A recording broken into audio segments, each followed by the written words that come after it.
디셉 사람 엘리야가 아합에게 말하되 내가 섬기는 이스라엘의 하나님 여호와께서 살아계심을 두고 맹세하노니 내 말이 없으면 수년 동안 비도 이슬도 있지 아니하리라 하니라. 1절을 보면은요, 디셋 사람 엘리야가 아합에게 말하되, 그러면서 엘리야 선지자가 지금 아합에게 말을 하고 있어요. 아합이 누굽니까? 이스라엘의 왕이거든요. 아합 왕 앞에서 당당하게 하나님의 말씀을 지금 선포하는데, 내가 섬기는 이스라엘 하나님 여호와께서 살아계심을 두고 맹세하노니 내 말이 없으면 수년 동안 비도 이슬도 있지 아니할 것입니다. 좋은 소식도 아니잖아요. 하나님께서 말씀하시기 전까지 몇 년 동안 비도 오지 않을 것이고 이슬도 내리지 않을 겁니다. 그러니까 왕의 입장에서는 굉장히 거슬리는 예언이죠. 이것은 성경에서 3년 6개월입니다. 그러니까 3년 6개월 동안 하나님께서 비를 멈추게 해 주신다는 거죠. 그런데 엘리야는 하나님께 들은 대로 그대로 소식을 전했어요. 그런데 오늘 이제 문제는 바로 3절 말씀이에요. 너는 여기서 떠나 동쪽으로 가서 요단 앞 그린 시냇가에 숨고. 3절 말씀에 보면 하나님께서 엘리야를 다른 곳으로 이렇게 보내줄 계획을 가지고 계시는데 엘리야가 듣기에 굉장히 부정적인 말씀을 하세요. 너는 여기를 떠나서 그리 시냇가에 어떻게 하라? 숨어 있으라. 잠깐 피해 있으라. 이런 말씀도 아니고 그리 시냇가에 머물러 있어라. 이런 것도 아니고 몰래 가서 숨어 있으라. 왕에게 큰 소리치고 당당하게 왕궁을 빠져나왔는데 하나님께서는 뭐라고 말씀하시냐면은 빨리 숨어라. 이렇게 얘기하시는 거예요. 왕의 눈을 피해서 숨어 있으라는 말을 들었을 때 엘리야가 그래도 예언자인데, 그래도 당당하게 선지자인데 몰래 숨어 있으라는 말을 들었을 때 어땠을까? 왕 앞에서 담대하게 하나님 말씀을 선포했던 그런 선지자격인 사람들, 다시 말해 엘리야 선지자보다 아주 수백 년, 수천 년 선배들이죠. 이들의 한번 모습을 봤습니다. 위에 거 세 개는 뭐냐면은 여러분 잘 아는 모세가 바로왕 앞에 가가지고 아주 당당하게 하나님 백성을 보내시오 이렇게 말을 하고 나서 뒤돌아서서 나오는 장면을 지금 기록해 놓은 거예요. 모세와 아론이 바로를 떠나 나가서, 그러니까 도망가지 않습니다. 그냥 보는 데서 당당하게 나오거든요. 그리고 모세가 바로를 떠나 성에서 나가. 그러니까 어느 누구도 이렇게 모세를 잡는다거나 모세를 무섭게 할 수 있는 사람들이 없었어요. 이 사무엘 선지자 하면 사울 왕이잖아요. 사울 왕이 아말렉을 진멸하시오 라고 말을 했는데 그만 불순종합니다. 그리고 나서 이제 사무엘이 사울에게 아주 저주에 가까운 말을 합니다. 그리고 나서 뒤돌아서 나오는 그 장면입니다. 이에 사무엘은 라마로 가고, 라마가 자기 집이거든요. 그러니까 자기 집으로 당당하게 걸어서 이렇게 갑니다. 사무엘이 죽는 날까지 사울을 다시 가서 보지 아니하였으니, 그러니까 누가 지금 주도권이 있어요? 사무엘이 그냥 하나님이 싫어하시는 사람이니까 죽는 날까지 보지 않는 거예요. 아주 굉장한 카리스마죠. 그리고 나서 이제 또 한참 수백 년 후에 여러분 잘 아는 다윗이라고 하는 왕이 있지요. 다윗이 밧세바를 범하고 나서 얼마나 하나님 앞에 큰 죄를 지었어요. 그런데 이 나단 선지자가 다윗 왕을 향하여서 아주 직격탄을 날립니다. 당신이 잘못했습니다. 그리고 나서 빠져나올 때 모습 한번 읽어볼까요? 나단이 자기 집으로 돌아가니라. 자기 집으로 돌아가니라. 시대는 다르지만 모두가 다 엘리야처럼 왕 앞에서 사역했던 선배들의 모습입니다. 혹시나 왕이 무서워서 도망간 사람은 없습니다. 그리고 오늘 엘리야처럼 몰래 숨어 다니는 선지자도 한 사람도 없었어요. 그냥 주신 말씀 가감 없이 전하고 당당하게 선포하고 뒤돌아서서 자기 집으로 다 왔어요. 그런데 오늘 이 엘리야는 왕이 무서워서 산속이나 바닷가에 숨은 사람으로밖에는 보이지 않더라는 것이지요. 오늘 이제 이 부분을 우리가 한번 살펴보려고 하는 거예요. 왜 하나님께서 엘리야를 숨으라고 말씀하셨을까? 왜 이런 표현을 하셨을까? 분명히 비겁해 보이고 또 불쌍해 보이는 마치 도망가는 것 같은 그런 모습으로 왜 하나님은 엘리야를 숨어 있으라고 말씀하셨을까요? 이제 한 장만 더 앞으로 나가면 16장이 나오는데요. 16장 전체는 이스라엘을 다스리고 있는 4명의 왕에 대한 이야기로 나옵니다. 엘라 왕이 나오고요. 그 다음에는 시물이라고 하는 왕이 나와요. 그 다음에 오물이라고 하는 왕이 나오고, 그리고 오늘 본문에 바로 아합 왕이 나와요. 그런데 이 16장 전체에서 4명의 왕이 나오는데 참 놀라운 사실은 4명 모두가 다 하나님을 떠난 왕들이에요. 어느 누구도 하나님을 기쁘게 해주는 왕이 한 사람도 없었어요. 엘라 왕도 보면은요, 여호와를 노하시게 하였더라. 그러니까 이 임기 기간 동안에 엘라 왕은 하나님을 한 번도 기쁘게 한 적이 없어요. 시므리 왕도 보니까 여호와 보시기에 악을 행하여 범죄하였더라. 전부가 다 이런 구조예요. 또 오므리 왕은 어떻게 나와요? 그 전에 모든 사람보다 더욱 악하게 행하였다. 여러분, 그 전에 왕들도 악했었는데 지금 이 오므리 왕은 그 누구와도 비교할 수 없을 만큼 악한 행동을 많이 했다는 거예요. 아합 왕도 아주 전적이 화려해요. 그의 이전의 모든 사람보다 여호와 보시기에 악을 더욱 행하여, 마치 여러분 4명의 왕들이 마치 무슨 누가 더 악한지 경쟁하는 것 같은 그런 느낌까지 듭니다. 그런데 뒤로 갈수록 점점 시대가 타락하고 점점 왕이 타락하는 모습을 보게 돼요. 오늘 이 4번째 나와 있는 바로 아합 왕이 엘리야가 예언했던 바로 그 왕입니다. 이 아합 왕은요, 북왕국 이스라엘을 통치했던 그런 한 나라의 왕이었어요. 그런데 이 아합이 바알을 숭배하는 시돈 사람인 이 이세벨과 혼인을 하게 됩니다.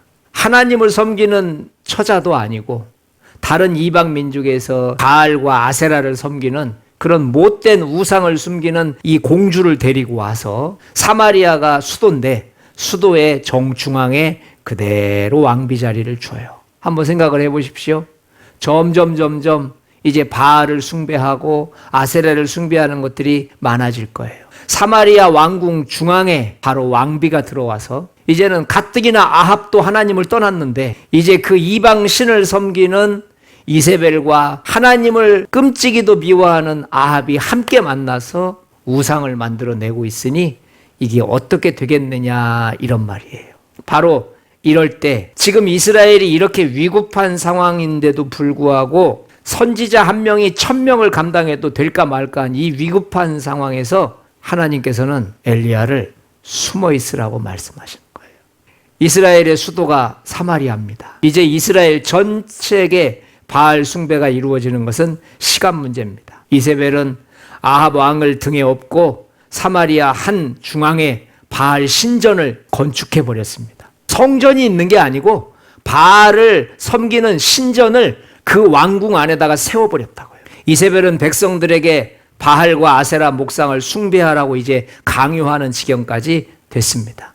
이대로 몇 년이 지나간다면 바알 산당은 우후죽순으로 늘어날 거예요.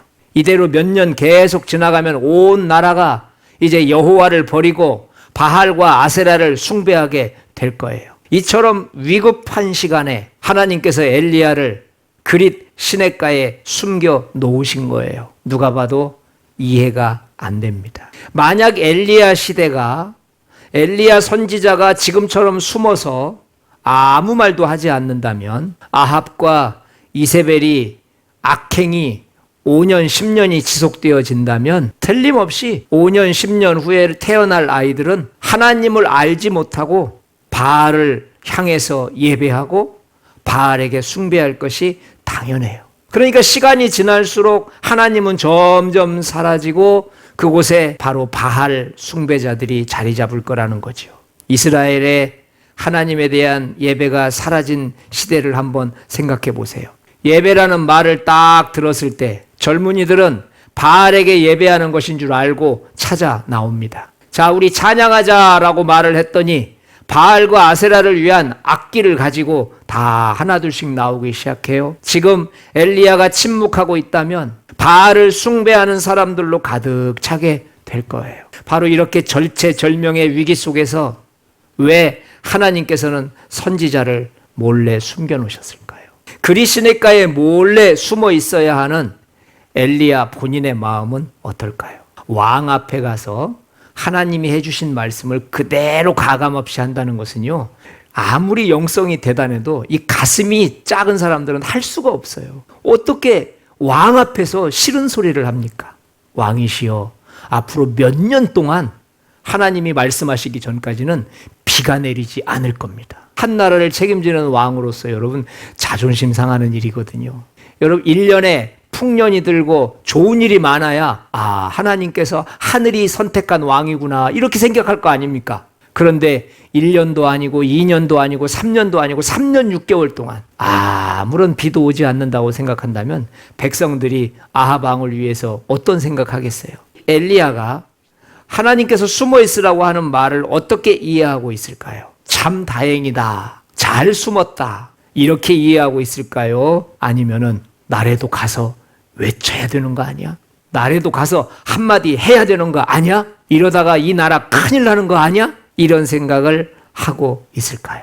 애석하게도 엘리야의 심정과는 아무 상관없이 하나님께서는 그를 그릿 시냇가에 숨어 있으라고 명령하셨어요. 너는 요단 앞 그릿 시냇가에 숨어라. 이제부터 두 가지를 생각해 보려고 해요. 먼저는 왜 엘리야는 숨어 있도록 하셨을까요? 엘리야는 다음 사역을 위해서 준비되어져야 할 기간이었기 때문에 그랬습니다. 모든 일에는 때와 장소가 있는 법인데 지금 엘리야는 아합 왕과 싸워야 할 때가 아닌 겁니다. 엘리야는 하나님의 은혜로 채워져야 할 시간이고 엘리야는 육체적으로 영적으로 회복되어져야 될 시간이었기 때문에 숨겨 놓으신 거예요. 예를 들어서 17세밖에 되지 않은 다윗이 골리앗과 싸운다고 한번 생각을 해보세요. 얼마나 멋지고 통쾌한 승리입니까? 다윗은 나이가 어렸지만 골리앗과 싸울 만한 믿음의 장수로 준비가 되어져 있었던 거예요. 그런데요, 다윗이 왕이 되어져서 40대 정도 됐을 때 밧세바를 범한 후에 다윗을 한번 생각을 해보세요. 나이는 어른이고 용맹하고 모든 것을 다 가졌다 할지라도 과연 다윗이 골리앗과 싸울 만한 상태였을까요? 힘으로도 경험으로도 부족함이 없는 다윗일지 모르지만 과연 다윗과 골리앗은 맞설 수 있었을까요? 엘리야도 이런 똑같은 경우예요. 지금 엘리야가 숨어 있어야 할 시기입니다. 아합과 이세벨의 연합으로 온 나라가 우상 숭배로 몸살을 앓고 있지만 백성들은 이곳저곳에서 살려달라고 외치고 있지만 그러나 엘리야는 지금 숨어 있어야 할 때입니다. 하나님께서는 가장 절박한 상황에서 오히려 엘리야를 그릿 시냇가에 숨겨 놓으셨습니다. 그럼 이런 질문이 생깁니다. 왜 이런 절박한 상황에 숨겨 놓으셨습니까? 자칫 이 나라가 신앙이 무너지는 영적 위기 상황이 올 텐데 왜 엘리야처럼 탁월하고 엘리야처럼 영성 있는 사람을 가장 앞에 세우지 않고 그렇게 꽁꽁 숨겨 놓으셨습니까? 바로 이 숨겨 놓으신 목적이 바로 두 번째 우리가 해야 될 질문입니다. 엘리야를 숨겨 놓으신 하나님의 목적이 무엇일까요?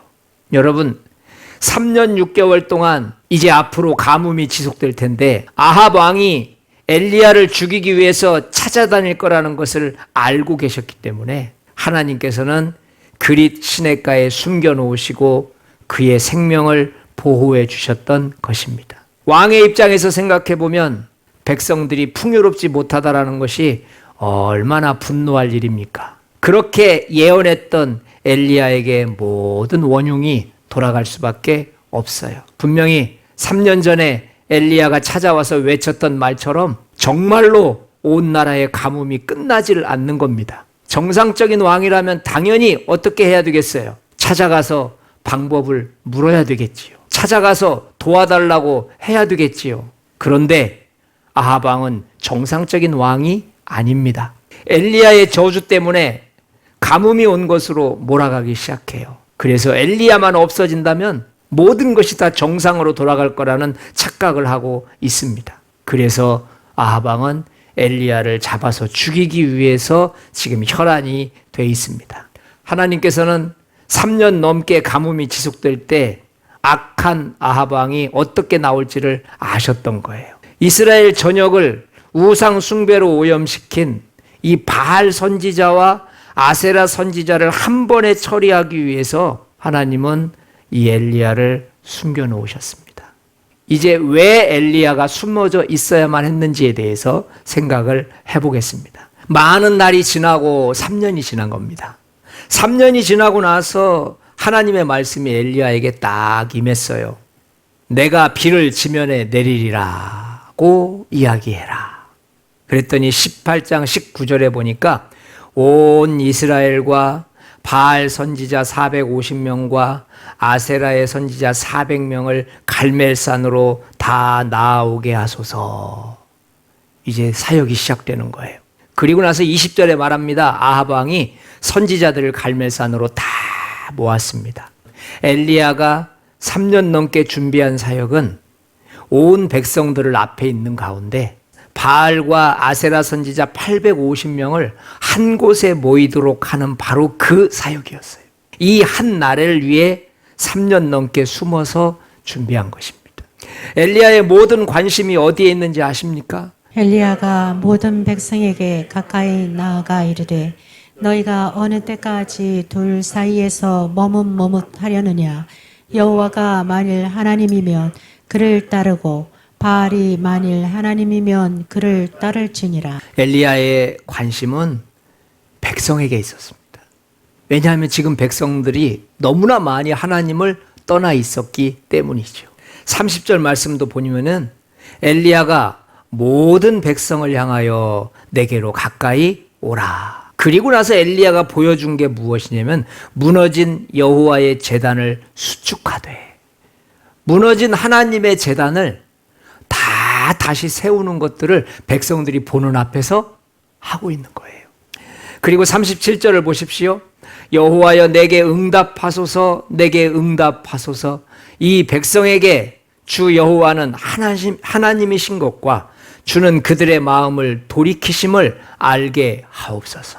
지금 누구를 향해서 기도하고 있습니까? 하나님을 향해서 기도하고 있습니다.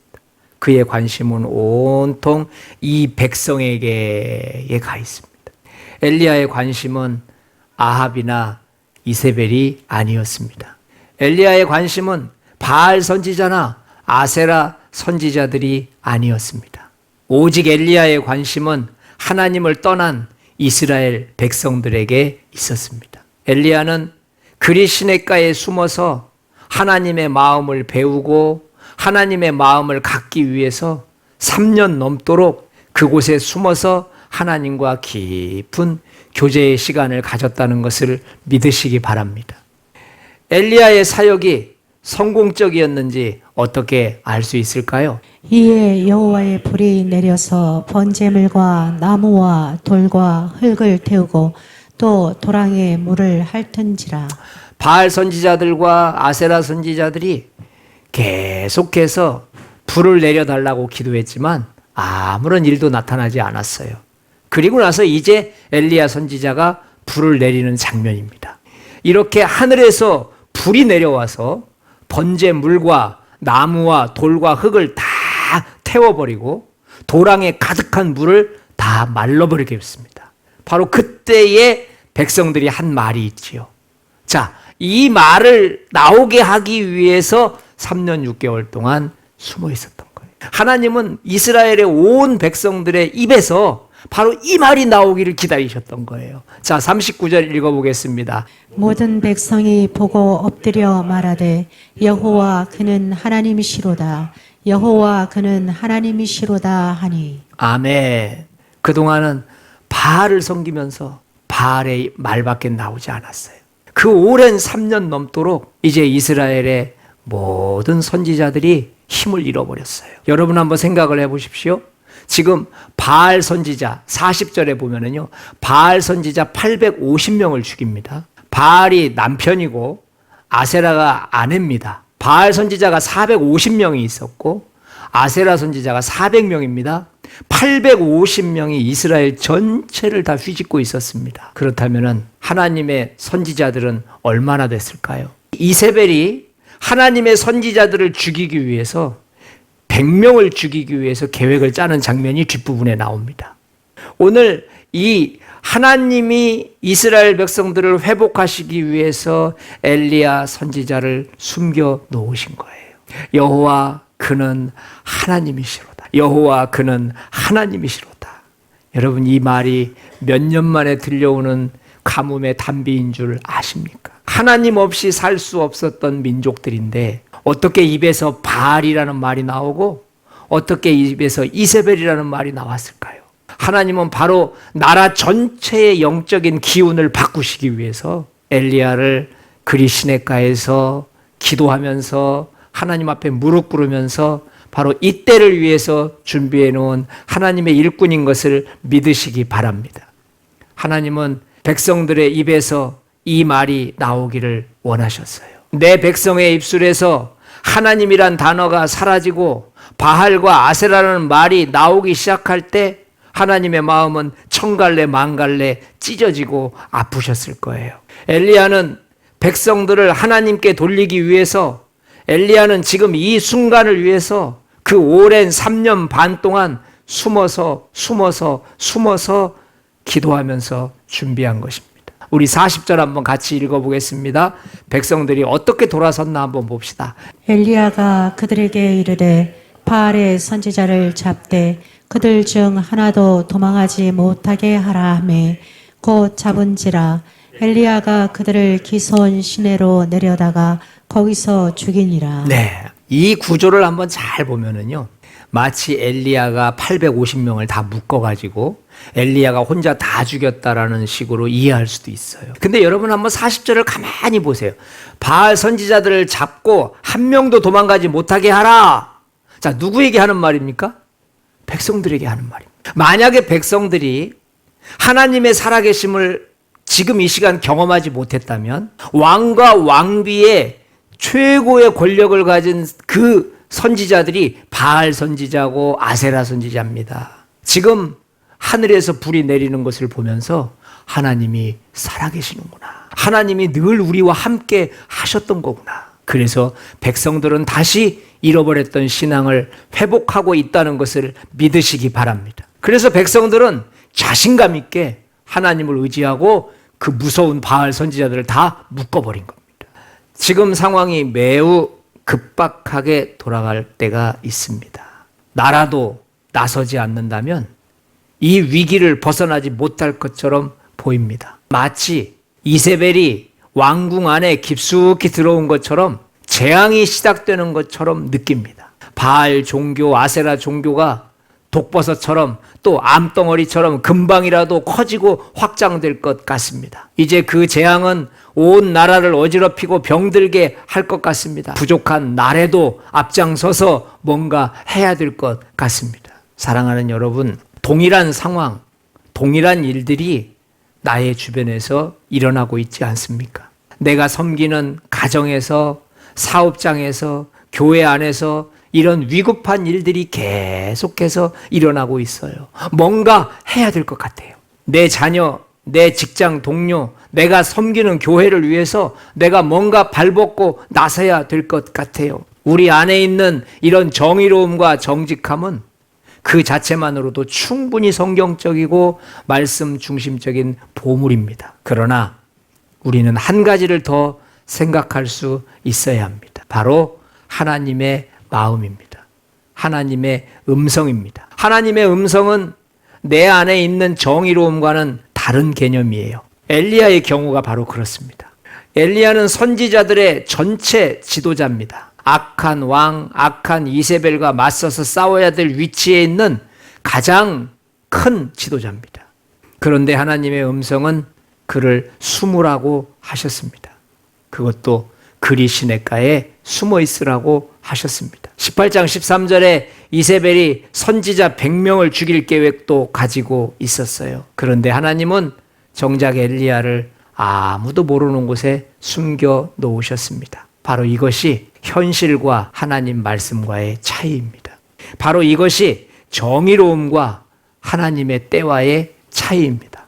이것이 사람의 생각과 하나님의 생각의 차이입니다. 하나님께서는 왜 숨어 있으라고 하셨을까요? 왜 멈추라고 하셨을까요? 하나님의 일은 사람이 하는 것 같지만 하나님께서 하시기 때문입니다. 하나님의 일은 하나님이 계획하시고 하나님이 진행시키시기 때문입니다. 하나님의 계획을 모르는 상태에서 나의 뜨거운 가슴만 믿고 진행한다면 하나님의 일은 틀림없이 잘못됩니다. 하나님은 멀리 보시지만 사람은 1분 앞도 보지 못합니다.